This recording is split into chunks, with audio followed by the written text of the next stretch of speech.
শুরুতেই দেখানো হয় জ্যান আসে ইউয়ের সাথে দেখা করতে এবং জানায় ও আবারও ইস্টার্ন কান্ট্রিতে ফেরত চলে যাচ্ছে।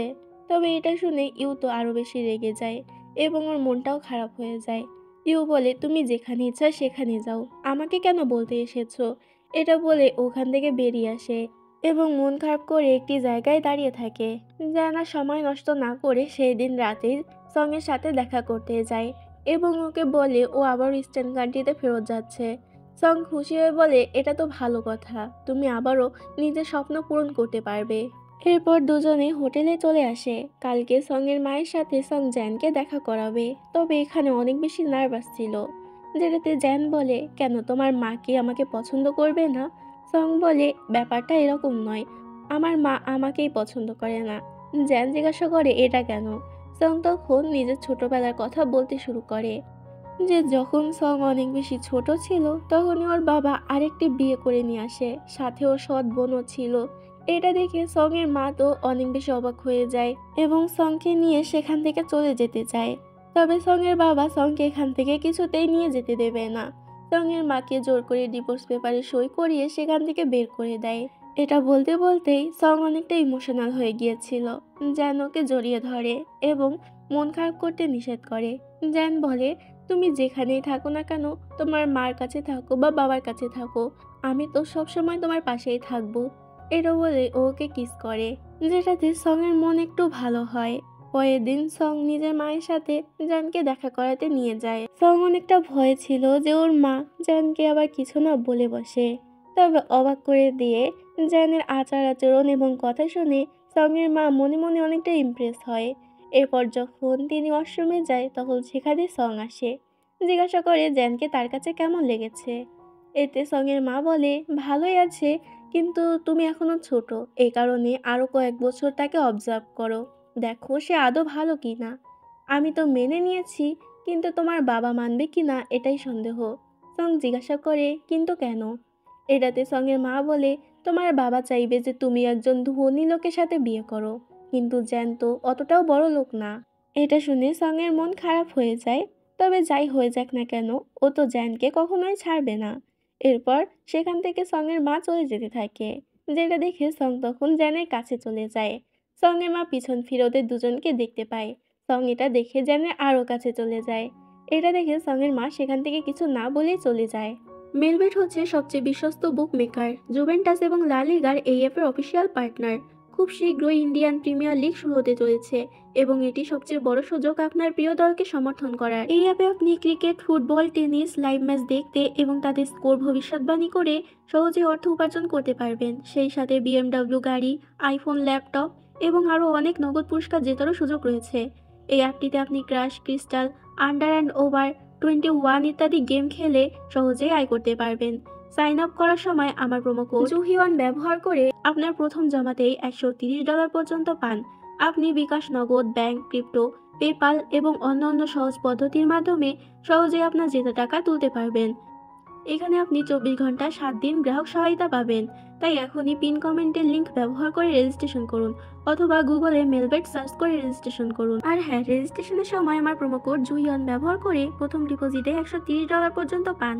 রাতের বেলা থাকার জন্য ওরা তো সং এর মায়ের বাড়িতে আসে, যেখানে সং কিছুতেই জ্যানকে ছেড়ে যেতে চাচ্ছিল না। তাই জ্যান এখন ওকে নিজের কাছে রেখে দেয় এবং দুজন একসাথে কার্টুন দেখতে থাকে। সং বলে, আচ্ছা, যদি সত্যি আমরা কোনো সময় ব্রেকআপ করে নিই তখন কি হবে? জ্যান বলে, এটা কখনোই হবে না, আমি কখনোই তোমার সাথে ব্রেকআপ করব না। জ্যান আরও বলে, আজকে তোমার মাকে দেখে মনে হচ্ছিল সে অনেক বেশি অসুস্থ, তাই তাকে আমাদেরকে ডাক্তার দেখাতে নিয়ে যেতে হবে। সং এটা শুনে একটু চিন্তায় পড়ে যায়। পরের দিন নিজের মাকে জোর করে হসপিটালে নিয়ে যায়, তবে সে এখানে কিছুতেই আসতে চাচ্ছিল না। সং যখন ওয়েটিং রুমে ওয়েট করছিল তখন সেখানে ডক্টর হি আসে। ডক্টর হির কথা থেকে আমরা বুঝতে পারি সে মনে মনে সংকে অনেক বেশি পছন্দ করত। তখনই সেখানে জ্যান আসলে সং জ্যানের সাথে ডক্টর হিকে পরিচয় করিয়ে দেয়। ডক্টর হি সেখান থেকে কিছু না বলেই চলে যায়। এরপর জ্যান বলে, দেখে মনে হচ্ছে সে তোমাকে পছন্দ করে। এটা শুনে সং একটু এম্বারেসড হয়ে যায় এবং এটা নিয়ে জ্যান তো ওকে জ্বালাতে শুরু করে, কারণ জ্যান অনেকটা জেলাস ফিল করছিল। তখনই সং এর মায়ের মেসেজ আসে সং এর কাছে। মা বলে, আমার কাজ রয়েছে তাই আমি চলে যাচ্ছি এবং আমি একদম ঠিক আছি, ফাও ফাও তোমরা আমার সময় নষ্ট করলে। যাই হোক, এরপর ওরা দুজন অনেক জায়গায় গিয়ে ঘোরে। রাতের বেলা বাড়িতে এসে একসাথে টাইম স্পেন্ড করছিল। দূর থেকে সঙের মা এটা দেখে অনেকটা খুশি হয়। পরের দিন জ্যান তো চলে যাবে ইস্টার্ন কান্ট্রিতে। সং ওকে বিদায় জানায়। জ্যান জড়িয়ে ধরে বলে, নিজের খেয়াল রেখো। এটা বলেই সেখান থেকে চলে যায়। সং বাড়িতে আসে এবং ও কান্না করছিল, যেটা দেখে সঙের মা সংকে জড়িয়ে ধরে এবং সান্ত্বনা দেয়। সঙের মায়ের মনে পড়ে ওই দিন যখন তারা ডাক্তার দেখাতে গিয়েছিল, তখন সঙের মায়ের মেডিকেল রিপোর্ট নেগেটিভ এসেছিল। আসলে তার লাঞ্চে কিছু সমস্যা হয়েছে, তবে সেটা সে কিছুতেই সংকে জানাতে চায় না। এদিকে জ্যানকে দেখানো হয় যে ইস্টার্ন কান্ট্রিতে চলে এসেছিল এবং এখানে নতুন করে ওকে সবকিছুর জন্য টেস্ট দিতে হচ্ছিল। যেহেতু ও একজন বম স্পেশালিস্ট, তাই ওকে এখানে একটি বোম ডিফিউজ করার জন্য টেস্ট দেওয়া হয়। এখানে সময়ের মধ্যে ওকে বোমটি ডিফিউজ করতে বলা হয়। তবে জ্যানের শরীর অনেকটা খারাপ হয়ে যায়, যার কারণে ও আর বম ডিফিউজ করতে পারে না। এরপর আমরা সংকে দেখতে পাই যে সাইকেলে করে যাচ্ছিল, তবে হঠাৎ করে ও নিজের চোখে সবকিছু ঘোলা দেখতে শুরু করে এবং নিচে পড়ে যায়। সং নিজের চোখে আর কিছুই দেখতে পাচ্ছিল না। দেখানো হয় সঙ্গের মা সংকে ডক্টরের কাছে নিয়ে আসে। ডক্টর হি সংকে বলে, তেমন কোনো প্রবলেম হয়নি, তোমার চোখে ছোটখাটো একটি সার্জারি করাতে হবে, তাহলে সবকিছু ঠিক হয়ে যাবে। এরপর সঙের মা সংকে বাড়িতে নিয়ে আসে, যেখানে সং জ্যানকে কল করে, তবে নিজের অসুস্থতার বিষয়ে কিছুই জানায় না। কথা বলা শেষ হয়ে গেলে জ্যান আবারও বম ডিফিউজ করার জন্য যায়, তবে এবার ওর শরীর আরও বেশি খারাপ হয়ে যায়, কেননা জিয়াংয়ের কথা ওর বারবার মনে পড়ছিল। পরের দিন দেখানো হয় সঙের যে ছোটখাটো সার্জারি হওয়ার কথা ছিল সেটা হয়ে গিয়েছিল। তবে সং এখানে চিন্তায় ছিল যে জ্যানকেও এটা কি করে জানাবে, তাহলে তো জ্যান অনেক বেশি চিন্তা করবে। তখনই সেখানে সঙের মা আসে। সং মনে করে ডক্টর হি এসেছে, তাই ডক্টর হি ভেবে নিজের মাকে বলে, আমি কবে সুস্থ হব? যদি জ্যান আমাকে এই অবস্থায় দেখে তাহলে অনেক বেশি চিন্তা করবে। নিজের মেয়ের এরকম পাগলামি দেখে সঙের মা অনেক বেশি অবাক হয়। পরের সিনে দেখানো হয় জ্যান সংকে কল করে। সং তো অনেক বেশি খুশি হয়ে যায়, তবে নিজের চোখের বিষয়ে কিছু জানায় না। জ্যান বলে, আসলে আমার না আসতে কিছুদিন দেরি হবে, কেননা আমার যে এক্সাম ছিল সেটা পোস্টপোন করা হয়েছে। সং এতে খুশি হয়ে যায়, কারণ ততদিনে ও সুস্থ হয়ে যাবে। এভাবে কিছুদিন কেটে যায়। সঙের চোখ একেবারে ঠিক হয়ে গিয়েছিল, যার কারণে সঙের মা সংকে নিয়ে বাড়িতে আসে। হসপিটালে থাকাকালীন সং নিজের মায়ের কিছু চেক আপও করিয়ে নিয়েছিল। রিপোর্টগুলো দেখে সং তো অবাক হয়ে যায়, কারণ ওর মায়ের লাঞ্চে কিছু সমস্যা হয়েছে। সং বুঝতে পারে ওর মা ওর কাছ থেকে এতদিন ধরে এগুলো লুকিয়েছে। জিজ্ঞাসা করে, তুমি কেন আমার কাছ থেকে এগুলো লুকিয়েছো? সং এর মা উত্তরে কিছুই বলতে পারে না। এরপর জোর করে নিজের মাকে হসপিটালে অ্যাডমিট করে। তবে এখানে সং এর মা তো অফিসের সকল কর্মচারীদেরকে ডেকে নিয়ে এসেছিল এবং সেখানে বসে অফিসের কাজ করছিল। জান সংকে ভিডিও কল করে। সং এখানে জানের সাথে কথা বলতে থাকে। জিজ্ঞাসা করে, তুমি এত শুকিয়ে কেন গেছো? এতে জান কোনো উত্তর না দিয়ে বলে, আমি খুব শীঘ্রই তোমার সাথে দেখা করার জন্য আসছি। সং বলে, তা তো ঠিক রয়েছে, তবে আমি কিন্তু তোমার ওজন মাপবো। যদি দেখি যে তোমার ওজন একটুও কমে গিয়েছে, তাহলে কিন্তু কথা বলবো না। জান এতে হাসে এবং ওকে একটি অ্যাপেল দেখায়, যেটা ইস্টার্ন কান্ট্রি থেকে ও সঙের জন্য কিনেছিল। সং এটা দেখে অনেকটা খুশি হয়ে যায়। এরপর ওদের কথা বলা শেষ হয়ে যায়। দেখা যায় দুজনেই তো নিজেদের জীবন নিয়ে চিন্তায় ছিল, তবে কারোর সাথে কিছুই শেয়ার করে না। কথা বলা শেষ হওয়ার মাত্রই জ্যানের অবস্থা তো আরো বেশি খারাপ হয়ে যায়। এরকম ভাবে আরো বেশ কিছুদিন কেটে যায়। এতদিনে সঙের জন্য জ্যান অনেকগুলো আপেল কিনে রেখেছে। আর এদিকে সংকে দেখানো হয় যে আর এই অফিসের স্টাফদেরকে সহ্য করতে পারছিল না, তাই ওদেরকে বকা দিয়ে সেখান থেকে বের করে দেয়। সঙের মা তখন মন খারাপ করে নিজের দুঃখ কষ্ট সঙের সাথে শেয়ার করতে থাকে। সং কান্না করতে করতে নিজের মাকে জড়িয়ে ধরে। এরপর সঙের মা বলে, আমার লাঞ্চে ক্যান্সার হয়েছে, আমি যদি মরেও যাই তাহলে আমার শুধু একটি আফসোস থাকবে যে আমি তোমার সাথে খুব একটা বেশি সময় কাটিয়ে যেতে পারিনি। এদিকে আমরা জ্যাদকে দেখতে পাই, যার কাছে বেন কল করে। বেনের মন অনেক বেশি খারাপ ছিল এবং অনেকটা ইতস্তত বোধ করে জ্যানকে জানায় জোরো নাকি মারা গিয়েছে বোম ব্লাস্টের কারণে।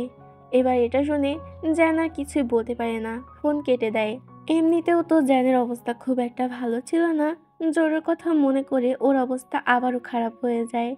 কিছুক্ষণ পর ও সংকে কল করে, কিন্তু ওপাশ থেকে সঙ্গে কান্নার আওয়াজ শুনতে পায়। জ্যান জিজ্ঞাসা করে, কি হয়েছে? সং জানায় ওর মায়ের লাঞ্চে ক্যান্সার হয়েছে, হয়তো সে আর বেশি দিন বাঁচবে না। জ্যান বলে তুমি চিন্তা করো না, আমি খুব শীঘ্রই আসছি। সং এরপর নিজেকে সামলে ওয়াশরুম থেকে বেরিয়ে আসে। তখনই দেখতে পায় ওর মায়ের শরীর অনেকটা খারাপ হয়ে গিয়েছে, যার কারণে সবাই মিলে ওকে ওটিতে নিয়ে যায়। সং এটা দেখে আরও বেশি ভেঙে পড়ে। তখনই জ্যান ওর কাছে কল করে, বলে তুমি 6 ঘন্টা অপেক্ষা করো, আমি তার ভিতরে তোমার কাছে পৌঁছে যাব। 6 ঘন্টা পর জ্যান সেখানে চলে আসে। জ্যানকে দেখতেই সং গিয়ে ওকে জড়িয়ে ধরে এবং কান্না করতে থাকে। জ্যান কান্না করতে করতে বলে, সব কিছু আমারই ভুল, আমার তোমাকে এখানে একা রেখে যাওয়া উচিত হয়নি, আমি আর তোমাকে এখানে ছেড়ে যাব না। ওই রাতটা ওরা হসপিটালেই থাকে। পরের দিন সকালবেলা যখন সঙ্গের ঘুম ভাঙে, আশেপাশে জ্যানকে দেখতে পায় না। এতে অনেক বেশি চিন্তায় পড়ে যায়। আসলে জ্যান গিয়েছিল ওদের জন্য কফি আনার জন্য। সং জ্যানকে দেখতে ওকে জড়িয়ে ধরে এবং বলে আমাকে ছেড়ে কোথাও যেও না। জ্যান বলে আসলে আমি কফি আনতে গিয়েছিলাম, আর কাল হতে তো তুমি কিছু খাওনি, তাই তোমার জন্য খাবারও এনেছি। এরপরও নিজের হাতে সংকে খাইয়ে দেয় এবং সেখানে সংকে সান্ত্বনা দিতে থাকে এবং মন খারাপ করতে নিষেধ করে। ওই দিন দুজনেই ফুলের বুকে নিয়ে এসেছিল সঙের মায়ের সাথে দেখা করার জন্য, কারণ এখন সে অনেকটা সুস্থ হয়েছে। প্রথমে জ্যান যায় সঙের মায়ের সাথে দেখা করতে। সঙের মা এখানে ওকে বলে, তুমি আমাকে কথা দাও যে সবসময় সঙের খেয়াল রাখবে এবং ওকে ছেড়ে কোথাও যাবে না। জ্যান তাকে কথা দেয় যে ও কোনো সময় সঙকে ছেড়ে যাবে না, সবসময় সঙের পাশে থাকবে। তখনই সেখানে সং চলে আসে। সং এখানে এসে জিজ্ঞাসা করে, তুমি কেমন আছো? সঙের মা বলে, আমি তো ঠিক আছি, কিন্তু তুমি কেমন আছো? এখানে সং তার উত্তরে কোনো জবাব দেয় না। সঙের মা বলে, আমার জামাইকে খুব পছন্দ হয়েছে। এটা শুনে সবাই তো অনেকটা খুশি হয়ে যায়। রাতে যখন সং বাড়িতে আসে তখন ভাবতে থাকে ডক্টর হির সাথেও দেখা করেছিল। ডক্টর হি চেক আপ করে জানায় যে সঙের চোখের অবস্থা বেশি একটা ভালো না। এভাবে চলতে থাকলে ওকে খুব শীঘ্রই চোখের কর্নিয়া ট্রান্সপ্লান্ট করতে হবে। তাই জন্য সং নিজেকে মেন্টালি প্রিপেয়ার রাখে। জ্যানের অবস্থাও খুব একটা ভালো ছিল না, দুজনেই অনেকটা চিন্তায় ছিল। আর এরা কিনা বলেছিল যে এদের দুঃখ কষ্ট ওরা শেয়ার করে নেবে। তো যাই হোক, পরের দিন সং চলে যায় ডক্টর হির সাথে দেখা করতে। ডক্টর হি এখানে ওর মেডিকেল রিপোর্ট চেক করে বলে সঙের চোখ এখন অনেকটা ভালো রয়েছে, সঙের চোখে তেমন কোনো সমস্যা হবে না, শুধুমাত্র ওকে ট্রিটমেন্ট নিতে হবে। এটাতে সং অনেকটা খুশি হয়ে যায় আর বাইরে বেরিয়ে আসে। তখন ওর কাছে সেনবেইয়ের কল আসে। সেনবেই যখন জানতে পারে সঙের মা অসুস্থ তখন ওর অনেকটা খারাপ লাগে। সেনবেই জানায় ও ভলেন্টিয়ার আর্মি অফিসারদের লিস্টের মধ্যে জ্যানের নামও দেখেছে। তাহলে কি জ্যান এখানে আসতে চলেছে? এটা শুনে সং অবাক হয়ে যায়, কারণ জ্যান তো ওকে বলেছিল যে জ্যান আর ফেরত যাবে না। এরপর সেখানে সেনবেই ফোন কেটে দেয় এবং কান্না করতে থাকে। আসলে সেই দিন সেনবেই চোখের সামনে জোরো মারা গিয়েছিল, তবে জোরোর বিষয়ে সেনবেই সংকে কিছুই বলেনি। এদিকে জ্যানের সাথে সঙের দেখা হয়। সং জিজ্ঞাসা করে, সেনবেই বলছিল যে আর্মি অফিসারদের লিস্টের মধ্যে তোমারও নাম ছিল। এবার জ্যান ওর কাছ থেকে আর কিছুই লুকায় না এবং বলে বেন আমার কাছে কল দিয়েছিল, সে বলেছে ইস্টার্ন কান্ট্রির অবস্থা অনেক বেশি খারাপ, আর তুমি তো বেনকে চেনোই যে সে কীরকম। যদি অনেক বেশি খারাপ না হতো তাহলে সে অবশ্যই আমাকে ফোন দিত না, তাই আমি ঠিক করেছি চলে যাব। সং জিজ্ঞাসা করে তুমি কবে যাবে? এতে জ্যান বলে আমি পরের মাসেই চলে যাব। সং মন খারাপ করে বলে তুমি একবার আমাকে বলার প্রয়োজন বোধ করলে না? জ্যান বলে আমি অনেকবারই চেষ্টা করেছি, কিন্তু পারিনি। সং আর কিছুই বলে না। দেখতে দেখতে জ্যানের যাওয়ার দিন চলে আসে। ওরা এয়ারপোর্টে এসেছিল। সং এখানে জ্যানের সাথে কথা বলছিল না। জ্যান সংকে জড়িয়ে ধরে। এবার সংও নিজের অভিমান ভেঙে জ্যানকে জড়িয়ে ধরে এবং নিজের খেয়াল রাখতে বলে। জ্যান সেখান থেকে চলে যাওয়ার আগে আর একবার পিছনে ফেরে বলে সং নিজের খেয়াল রেখো, এটা বলে সেখান থেকে চলে যায়। সং এর মন অনেকটা খারাপ ছিল, আর এদিকে জ্যানের মনও অনেকটা খারাপ ছিল। এরপর আমাদেরকে 3 দিন পরের দিন দেখানো হয়, যেখানে আমরা জ্যানকে উলগাই সিটিতে দেখতে পাই। জ্যান এখানে নিজের রুমে আসে। তখন ওর সঙের কথা মনে পড়ে যায় যে এখানে এসে ও সংকে চুল মুছতে দিয়েছিল। যাই হোক, এরপর যখন জ্যান সেখান থেকে বেরিয়ে আসে দেখতে পায় একটি মহিলা কান্না করছে, কারণ তার স্বামী মারা গিয়েছে। এটা দেখে জ্যানের অনেকটা খারাপ লাগে এবং সঙের কথা মনে পড়ে, যদি ওর কিছু হয়ে যায় তাহলে সঙও তো এভাবেই কাঁদবে।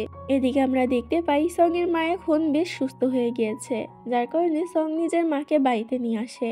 সং রুমে যায়, যেখানে জ্যানের কথা ওর মনে পড়তে থাকে, তবে সাহস করেও জ্যানকে কল করতে পারে না। সং সেনবেইকে কল করে জ্যানের বিষয়ে জানার জন্য। তখনও শিনবের কাছ থেকে জানতে পারে জোরো মারা গিয়েছে। এটা শুনে সং অনেকটা কষ্ট পায় এবং জিজ্ঞাসা করে এসব কি করে হলো। সং এর মনে পড়ে জ্যানোকে বলেছিল ইস্টার্ন কান্ট্রির অবস্থা আরো বেশি খারাপ হয়ে গিয়েছে। এবারও বুঝতে পারছে জ্যান এমন কথা কেন বলেছিল। সং ঠিক করে ও ইস্টার্ন কান্ট্রিতে যাবে, তাই মায়ের সাথে এ বিষয়ে কথা বলে, যেখানে ওর মা বলে তুমি জ্যানকে দেখার জন্য ওখানে যাবে নাকি। সং বলে না। সং এখানে জোরোর মৃত্যুর বিষয়ে নিজের মাকে জানায়। এবার তোমরা বলতেই পারো জোরোকে তার মা কি করে চিনবে। আসলে জোরোকে সবাই চিনতো, কেননা জোরোকে কোলে নিয়ে জ্যানের যে পিকটা ভাইরাল হয়েছিল সেটা সবাই দেখেছে। এটা শুনে সঙের মায়েরও অনেকটা খারাপ লাগে। সঙের মা বলে ঠিক আছে তুমি ওখানে যাবে, কিন্তু 1 মাস পরে। 1 মাস ধরে নিজেকে তুমি মেন্টালি প্রিপেয়ার করো, আমি জানি যে তোমার অবস্থা কতটা খারাপ। সঙের মা যে সঙকে যেতে দিচ্ছে এটাতেই সঙ অনেকটা খুশি হয়ে যায়। এদিকে আমরা জ্যানকে দেখতে পাই যে এখনও নিজেকে কাজের মধ্যে ব্যস্ত রাখার চেষ্টা করছে, তবে জিয়াংয়ের স্মৃতি কিছুতেই ওর পিছু ছাড়ছে না। জ্যান ঠিক সেই জায়গায় যায় যেখান থেকে প্রথমবারের মতো ও সংকে স্কুটিতে করে যেতে দেখেছিল। পুরনো স্মৃতি ওর আবারও মনে পড়ে যায়। এরপর জ্যান এবং বেন হসপিটালে যায়, যেখানে ডক্টর পেই জিজ্ঞাসা করে তোমরা এখানে কেন, কারোর কি আঘাত লেগেছে। উত্তরে বেন জানায় না, কারোর আঘাত লাগেনি। ডক্টর পেই মনে করে হয়তো বেন এখানে ওর সাথে দেখা করতে এসেছে, তাই বলে তুমি তো জানোই আমি ব্যস্ত, তাহলে এখন কেন এসেছো। বেন বলে আমি কি তোমার সাথে দেখা করতে এসেছি নাকি, আমরা এখানে একজন পেশেন্টের সাথে দেখা করতে এসেছি। জ্যান তখন তার সাথে দেখা করার জন্য চলে যায় এবং বেনও যেতে যায়। ডক্টর পেই বলে তুমি কি সত্যি আমার সাথে দেখা করতে আসোনি। বেন বলে হ্যাঁ, তোমার সাথে কেন দেখা করতে আসবো। এটা বলে সেখান থেকে চলে যায়। এদিকে জ্যান ওই পেশেন্টের সাথে দেখা করতে আসে, যেও কিনা একজন আর্মি অফিসার ছিল, তবে তার মেন্টালি অবস্থা জ্যানের থেকেও বেশি খারাপ। জ্যান সেখানে তাকে ইয়ারফোনে গান শুনতে দেয় এবং তার সাথে অনেক কথা বলে, যেটাতে ওই পেশেন্টের অনেক বেশি ভালো লাগে এবং জ্যানের সাথে তার ভালো একটি সম্পর্কও তৈরি হয়ে যায়। দেখতে দেখতে 1 মাস পার হয়ে যায়। আমরা সঙ্গে দেখতে পাই যে ইস্টার্ন কান্ট্রিতে চলে এসেছিল। সং এখানে সব জায়গায় ঘুরতে থাকে এবং নিজের পুরনো স্মৃতিচারণ করতে থাকে। এরপর যখন ও হসপিটালে যায় দেখতে পায় সেখানে অনেক বেশি ভিড়। আসলে ওই যে পেশেন্টটি ছিল সে তো ডক্টর পেয়ের গলা চেপে ধরেছিল। আমরা তো জানি যে এই পেশেন্টের মেন্টাল অবস্থা খুব একটা ভালো না। তখনই সেখানে জ্যান চলে আসে। জ্যান ওই পেশেন্টকে কোনো মতে শান্ত করে, তবে ততক্ষণে ডক্টর পেই তো অজ্ঞান হয়ে গিয়েছিল, যার কারণে জ্যান তাকে তাড়াতাড়ি সেখান থেকে নিয়ে যায়। এসব কিছু সং দেখছিল। সং এরপর চলে যায় ডক্টর পেয়ের সাথে দেখা করতে, তবে ততক্ষণে জ্যান সেখান থেকে চলে গিয়েছিল। রাতের বেলা আমরা জ্যানকে দেখতে পাই যে কিনা একটি বাড়ি আসে এবং সবকিছু মনে করে ওর অবস্থা আবারও খারাপ হয়ে যায়। পরের দিন সং সকাল সকাল বেরিয়ে পড়ে, কারণ আজ ওর একটি প্রেস মিটিং ছিল। সং যখন সেখানে পৌঁছায় অন্য একটি রিপোর্টারকে দেখতে পায়, যার হাতে একটি ছুরি ছিল। রিপোর্টারটি সংকে দেখে বলে তুমি চাইলে এই ছুরিটি নিতে পারো, এমনি তো এই জায়গাটা বেশি সেফ না, এটা তোমার সেলফ ডিফেন্সের জন্য কাজে লাগবে। তবে সং ওটা নেওয়ার জন্য নিষেধ করে দেয়। এরপর প্রেস মিটিং হয়ে গেলে সং যখন সেখান থেকে বেরিয়ে আসে তখন সেখানে ওই ছুরিটি পড়ে থাকতে দেখে। সং সেটা হাতে তুলে নেয় আর কিছু একটা ভাবতে থাকে। তখনই সেখানে জ্যান চলে আসে। জ্যান এখানে সংকে দেখে অনেক বেশি অবাক হয়েছিল এবং সংও কি বলবে সেটাই বুঝে উঠতে পারছিল না। জ্যান জিজ্ঞাসা করে তুমি এখানে কখন আসলে। সং বলে 3 দিন আগে এসেছি। এটাতে জ্যান অবাক হয়ে যায় এবং কিছু না বলে সেখান থেকে চলে যেতে থাকে। তবে তখনই পিছন ঘুরে ওর কাছ থেকে ছুরিটি কেড়ে নেয়, বলে এটা তোমার জন্য বিপজ্জনক হতে পারে। এটা বলে জ্যান সেখান থেকে বেরিয়ে যায়। বাইরে সে জ্যান নিজের বাইকে বসে। তখন সেখানে সং আসে এবং নিজের গাড়িতে ওঠে। সং জ্যানকেই দেখতে থাকে। একটু পরেও গাড়ি স্টার্ট দেয়, তবে কিছুক্ষণ পর সং দেখতে পায় জ্যান ওর পিছন পিছন আসছে। এটা দেখে সং অনেকটা খুশি হয়ে যায়, কারণ সং যেন কোনো বিপদে না পড়ে এবং সেফলি বাড়িতে পৌঁছায়, এই কারণেই যেন কি ফলো করছিল। সং এখানে ডক্টর পেয়ের সাথে দেখা করার জন্য সোজা হসপিটালে চলে আসে। জ্যান জিজ্ঞাসা করে তুমি কি অসুস্থ। সং বলে না, আমি শুধু ডক্টর পেয়ের সাথে দেখা করতে এসেছিলাম। এটা বলে সং ভিতরে চলে যায়। ডক্টর পেয়ের সাথে কিছুক্ষণ কথা বলার পর সং যখন বাইরে আসে তখন সেখানে জ্যানকে দেখতে পায় না। এটাতে সঙের মন তো খারাপ হয়ে যায়। এরপরও গাড়িতে ওঠে এবং সেখান থেকে চলে যায়। পরের দিন সং অনাথ আশ্রমে যায় বাচ্চাদেরকে দেখার জন্য। তখন সেখানে জ্যানও ছিল। সং দেখতে পায় জ্যান তো ওই বাচ্চাদের সাথে খেলা করছে। তখন এগুলো ও ক্যামেরা বন্দি করতে থাকে। জ্যানও তখন সংকে লক্ষ্য করে। সং সেখানে গিয়ে জ্যানের মতো বাচ্চাদের সাথে খেলতে থাকে। তবে এটা দেখে জ্যান সেখান থেকে সঙ্গে পুরোপুরি ইগনোর করে চলে যায়, কোনো কথাই বলে না। সঙের এতে অনেকটা খারাপ লাগে। পরের দিন সং নিজের একটি ডকুমেন্টারি বানানোর জন্য মিলিটারি ক্যাম্পে যায়, কারণ আজকে এই মিলিটারি ক্যাম্পে একটি মিশন ছিল। বেনের সাথে সঙের দেখা হয়, আর বলে রাখা ভালো জিয়াংয়ের মৃত্যুর পর বেনি ক্যাপ্টেনের দায়িত্ব সামলাচ্ছে। তখন সেখানে জ্যান আসে। জ্যান এবারও সংকে ইগনোর করে এবং বেশি একটা কথা বলে না। যাই হোক, ওরা ওদের কাজ করতে থাকে এবং সংও নিজের কাজ করে। কাজ করা হয়ে গেলে সবাই সেখান থেকে চলে যায়। জ্যান সংকে জিজ্ঞাসা করে, তোমার মা কেমন আছে? সং খুশি হয়ে বলে, ঠিকই আছে। জ্যান আর কিছু না বলে চলে যেতে ধরে, কিন্তু থেমে বলে, তুমি এখানে বেশিক্ষণ দাঁড়িয়ে থেকো না, জায়গাটা সেফ না। এরা বলে সেখান থেকে চলে যায়। সঙের মন খারাপ হয়ে যায়। তখনই সং দেখতে পায় একটি লোক মায়ের কাছ থেকে মেয়েকে জোর করে টেনে হিঁচড়ে নিয়ে যাচ্ছে। সং বুঝতে পারছিল না যে লোকটি এমন কেন করছে। তখনই সেখানে জ্যান আসে এবং সংকে সময় মতো সরিয়ে নেয়। দেখা যায় সেখানে একটি বোমা বিস্ফোরণ হয়েছে। জ্যান জিজ্ঞাসা করে, তোমাকে তো আমি বলেছিলাম এখানে বেশিক্ষণ দাঁড়িয়ে না থাকতে। সং বলে, আসলে আমি দেখছিলাম ওই লোকটি মেয়েটিকে ধরে নিয়ে যাচ্ছে। এটাতে জ্যান কিছুই বলে না এবং বলে তাড়াতাড়ি গাড়িতে উঠতে। সং ওখানে অপেক্ষা করছিল। জ্যান যখন আসে তাড়াতাড়ি নিজের গাড়িতে উঠতে যায়, তবে গাড়ি কিছুতেই খুলতে পারছিল না। জ্যান বলে, তোমার গাড়িতে যাওয়ার দরকার নেই, তুমি আমার বাইকে ওঠো, এমনিতেও তোমার গাড়িটা অনেক বেশি স্লো চলে। এরাতে তখন সং জ্যানের বাইকে উঠে যায়। ওরা দুজন মিলে যেতে শুরু করে এবং একটি গ্রামে পৌঁছায়, যেখানে দেখতে পায় টাকার বদলে বাবা মা তো মেয়েকে লোকেদের কাছে বিয়ে দেওয়ার জন্য বিক্রি করে দিচ্ছে। আসলে তারা এটা করছিল যাতে তাদের মেয়ে দুবেলা দুমুঠো ভালো খেয়ে ভালোভাবে থাকতে পারে, কারণ তারা তো ঠিক মতো খেতে দিতে পারতো না, কারণ তারা অনেক বেশি গরিব ছিল। এটা দেখে জ্যান এবং সং দুজনেরই অনেক বেশি খারাপ লাগে। সং বলে, আমি এই নিউজ কিছুতেই কভার করতে পারবো না। এটা বলে একটি জায়গায় এসে মন খারাপ করে বসে থাকে। জ্যান বলে, মন খারাপ করে বসে থাকলে চলবে? তুমি তো যুদ্ধ থামাতে পারবে না, কিন্তু একজন রিপোর্টার হিসেবে তোমার দায়িত্ব পুরো সত্যিটা পৃথিবীর সামনে তুলে ধরা। এভাবে দুজন সেখানে কিছুক্ষণ কথা বলে। রাতের বেলা জ্যান সংকে ওর হোটেলের সামনে নামিয়ে দেয় এবং কিছু প্রয়োজনীয় জিনিসপত্রও কিনে দেয়। এরপর সেখান থেকে চলে যায়। পরের দিন সং জ্যানকে মেসেজ করে যে ও কালকে সেমিটারিতে যেতে চায়, জ্যানকে ওকে ওখানে নিয়ে যাবে। তবে জ্যান তো মেসেজ সিন করছিল না। সং বলে, কোনো ব্যাপার না, আমি অপেক্ষা করব। এদিকে আমরা জ্যানকে দেখতে পাই যে মিটিংয়ে ছিল। বেন এসে সবাইকে জানায় ওদের নেক্সট মিশন হচ্ছে হাপ্পো সিটিতে। সবাই যেন যাওয়ার জন্য তৈরি থাকে। যেন বেনকে বলে, আমিও সেখানে তোমাদের সাথে যেতে চাই। বেন বলে, না, এটা অনেক বেশি বিপজ্জনক হতে পারে, তাই আমি চাচ্ছি না যে তুমি সেখানে যাও। তবে জ্যান কিছুতেই মানতে রাজি হয় না, ও সেখানে যাবে। রাতের বেলা জ্যান নিজের রুমে আসে এবং সঙের মেসেজ দেখে। রিপ্লাই দেয়, হ্যাঁ আমি তোমাকে নিয়ে যাব, কাল 10টায় রেডি থেকো। সং এতক্ষণ ধরে জ্যানের মেসেজেরই অপেক্ষা করছিল। জ্যানের মেসেজ পেয়ে অনেক বেশি খুশি হয়ে যায়। কাল সকাল ঠিক 10টায় জ্যান সংকে নেওয়ার জন্য চলে আসে। এরপর দুজন একসাথে সেমিটারিতে যায়। এখানে সেই সকল ব্যক্তিদের লাশ ছিল যারা যুদ্ধে শহীদ হয়েছে এবং একটি টেম্পলও ছিল। ওরা যখন টেম্পলের ভিতরে যায়, সেখানে একজন আর্মি অফিসারকে দেখতে পায়।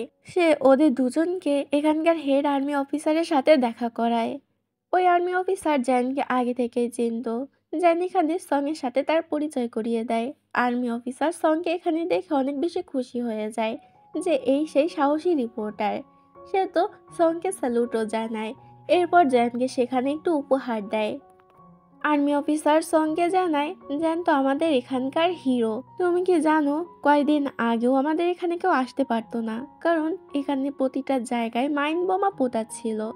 জ্যান একাই এই সব কিছু ঠিক করেছে, না হলে আমরা তো কবেই মারা যেতাম। সং এটা শুনে অবাক হয় এরপর দুজন সেমেটারি ঘোরা হয়ে গেলে সেখান থেকে চলে আসে।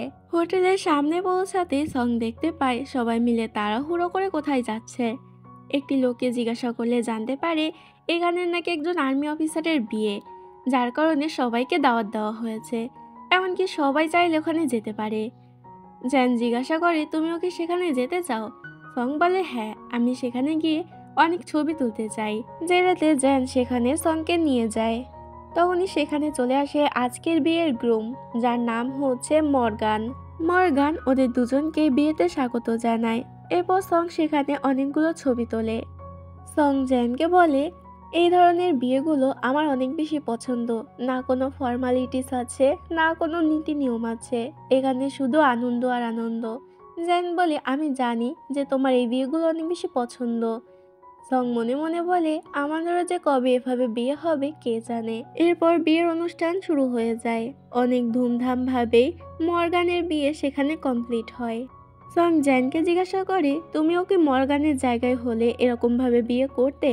জ্যান বলে না, কারণ আমি চাই না আমি যাকে ভালোবাসি সে সারা জীবন আমার জন্য কষ্ট পাক।